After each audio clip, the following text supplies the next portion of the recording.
Hey everybody, how you doing? This is Lee and the guy who I don't know whether or not you've ever eaten Bubby's pickles, but Charles sounds like pickles in a way. So I'll just say the Lee and Charles, if you like pickles or not, it's okay. Podcast. How you doing? Good. And this was a pick of mine, and Yeah. I think it was maybe a little nice thing Lee did to me because of bread. So, what are we doing today? Maybe. Okay. We're doing Sex Pistols, the album Nevermind the Bullocks. Pretty much their only one, right? I mean, they do have the Great Rock and Roll Swindle, but that was kind of a joke. There's a website that has about maybe 10 or 20 different shows or things of them that I could download very easily. But of their studio albums, yeah, this was the one that came out when they were around. And then when they broke up, people decided some years later to put together other material and pretend like it was unreleased albums when it was only just maybe demos or whatever. Yeah. One album. Yeah. Basically. Considered one of the greatest albums of all time. Yeah. Don't know if Lee thinks that the same, but I do, by the way. Rock and Roll Hall of Fame, first ballot. Johnny Rotten wrote a letter to the Rock and Roll Hall of Fame, said fuck off. The reason why I love these guys is because they're not posers. This is the real deal. This is punk rock. I do think the Ramones are one of the most overrated fucking entities in the history of rock and roll, unlike these guys. Okay. They were also considered a boy band at one time. Which I think is hilarious because I didn't hear NSYNC, Backstreet Boys, and we did a New Kids album. Yeah. Believe it or not, on this channel. I don't hear that kind of shit here at all. Me either. Yeah, no. Two different producers. Originally, the album was recorded initially with EMI, but then they got fired, and from EMI, I'll say why when we get to that song, and it ended up being on Virgin. So Richard Branson is very happy because he's very rich today. I don't know if it had anything to do with the Sex Pistols, but Virgin Records made a lot of money off this album. Nevermind the Bullocks. And I just have to say again, one album, mic drop, done, move on. And I think Lee actually has, what was Johnny Rotten's next group? Public Image Limited. I think you preferred them a little more. If I'm not mistaken. Some, yes. Yeah. But, I mean, this is a pretty incredible moment in music history. And awesome to do on this channel. So let's go ahead and get into it. We'll see how awesome it is after you hear what I say. But anyway, you can stick by what you say, and then the crowd can decide who they think of as being who they believe in. But anyway, I'll start. The first song is Holidays in the Sun. Okay. The thing about this album is the flat sound that makes everything sound the same. And listening to this on a remastered Japanese CD version made it sound as good as it could. But the mix is the same, and the song itself is fine. A little bit simple, and more for the younger me than the me of now. I hate to use the word dated, because I don't believe in that musically. But I'll say it's not transcendent. It's not something I'd listen to again on my own. But that's because I've already heard it many times, and the thrill is gone. So what do you think? The sound of jackboots slamming the pavement. This, my friends, is punk perfection. The snare of Rotten's vocals are just perfect. Just for a group that was called a boy band. Well, did they luck out with being a prefabricated boy band? This isn't Mozart. This is the fucking Sex Pistols. This is rock and roll. Period. What do you think of Bodies? It was actually about a rather demented female fan who actually brought an aborted fetus to Johnny Rotten's front door in a bag. He's told the story many times. And what's interesting is this could probably be considered a pro-life song. As far as the song, it's just so relentless. Steve Jones' guitars are, again, relentless. And when Rotten sneers, fuck this and fuck that, you believe. Brutal, direct, and honest. Bodies. All right, I thought this is better. Still somewhat simple and flat sound-wise, but with more verve to it, and it's not a right away skipper. It's more something I'd hear for a minute and then skip.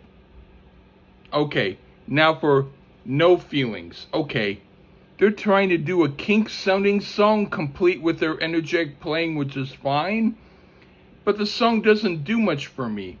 And instead of passion, they sound like they churned these songs out quick during their lunch break. But this has the advantage of being so far less interesting than the first two songs. What do you think? Well, this one is probably the first one that has that pure punk ethos to it, as far as the lyrics go. Got no feelings except for myself. The guitar riffs, of course, are pretty straightforward. And we get a little guitar solo that isn't so bad. For me, it's just pure punk bliss here. I'm in heaven. And why in the hell would people listen to Bread at that time when you had this? Okay, I guess they had no feelings. But anyway, what do you think of Liar? Yeah, we get a few times, few of these fuckers in my leg right here, where the palm, as far as liars, I've had a few of those in my life. The palm muted riff starting it off just gets one fired up immediately. And if it doesn't, then what the fuck is wrong with you? Another cool guitar solo here. I mean, this album just keeps going with excellence. You're a liar. I love it. Rotten is a gift of humanity. All right, I could imagine the Runaways doing this well. It's musically a little bit better, but only a little bit. And ultimately, it's another song I'm not digging much. Now for Problems? Yeah. Yeah.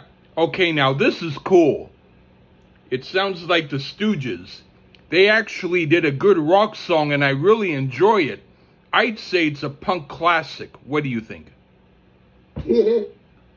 For this record, this one is as close to filler as you would get. Not quite as relentless as the other tracks thus far. So for this band, it's kind of like a ballad, which there are none of those on the South.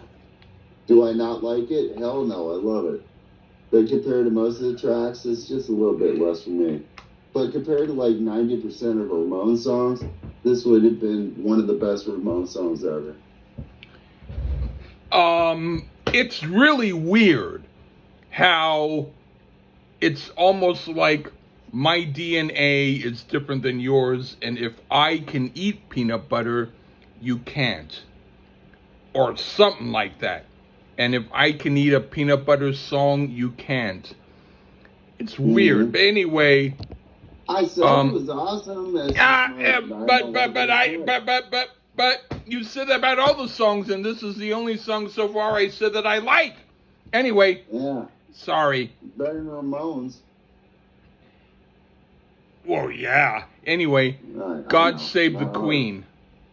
If this was the first song on the album, I'd be more interested in it.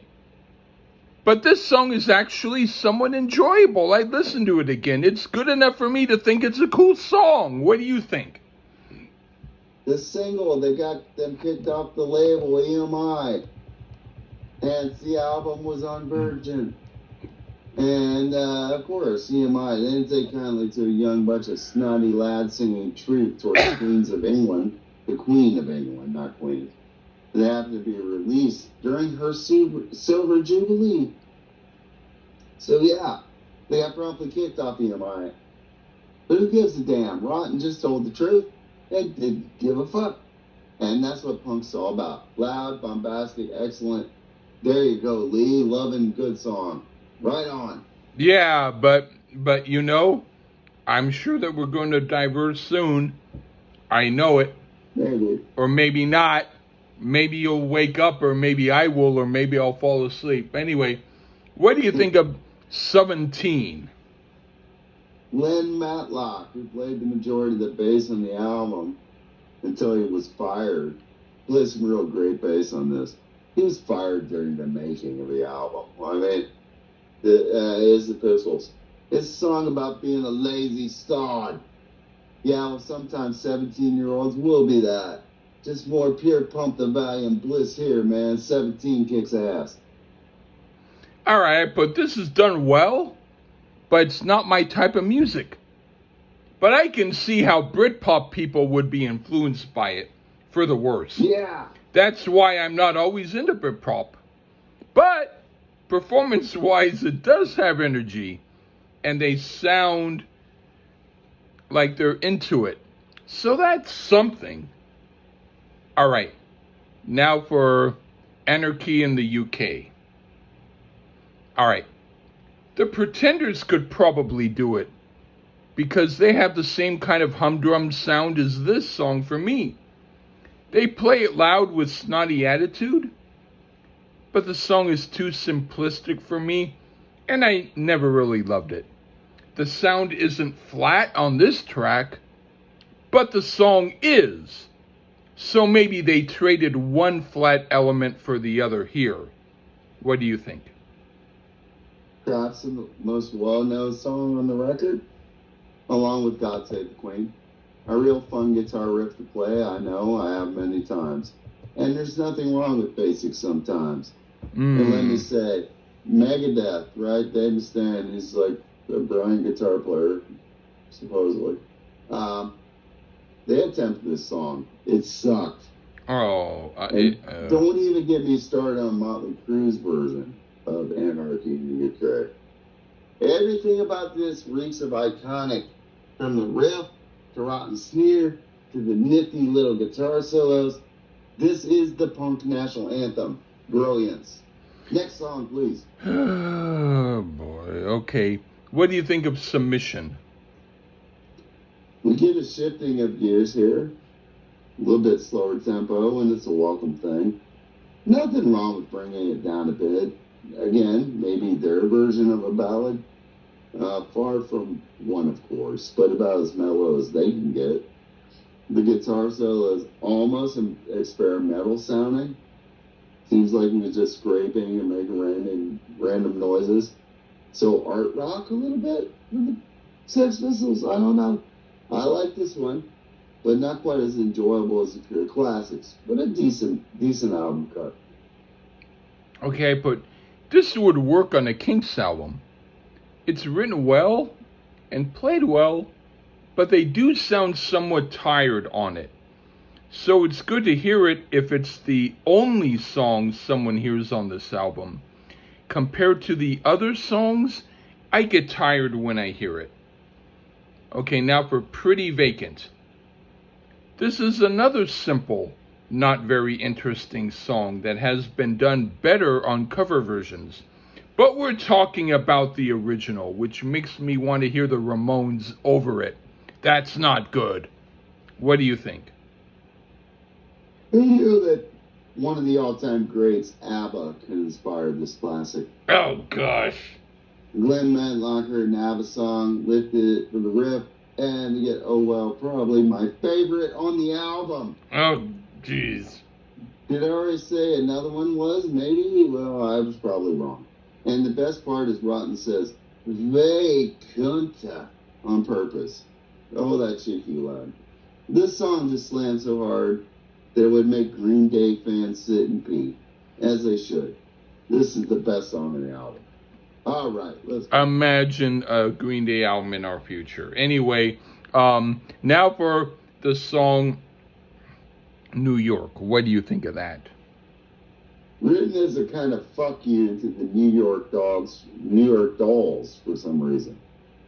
Probably because the manager, Ian McLaren, put the Pistols together as the New York Dolls had quit. And he wanted to make it with the New York Dolls, but instead they quit.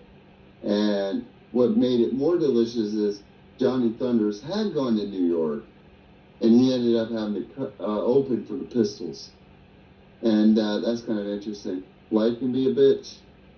Raw, gritty, and another phenomenal song here. I do enjoy New York. I put this is a deep cut that isn't better than the other tiring songs, but because I've heard it less often than some of the others, it makes me wonder if Lou Reed could have done a good, or at least not worse, version of it. Still, I'm generally underwhelmed. Now, the last song, EMI. This is like a Kinks song. Not a great one, but not a bad one. It's the best of the tiring songs. It almost becomes as good as the other good songs, but not quite so. So ultimately, I can't really say I enjoy it. What do you think? And we end with a song written in response to the God Save the Queen debacle. And this is trolling before there was a thing. Plus EMI being the label of the Beatles and other classic British rock groups. I mean, the Pistols said, fuck them, fuck you, and fuck the world. The greatest one album band in the history of all things music, period. And one of the greatest albums ever, even though Lee wouldn't agree. But I appreciate doing it. Yeah, I'm glad you do. Anyway, thank you everybody, and bye-bye.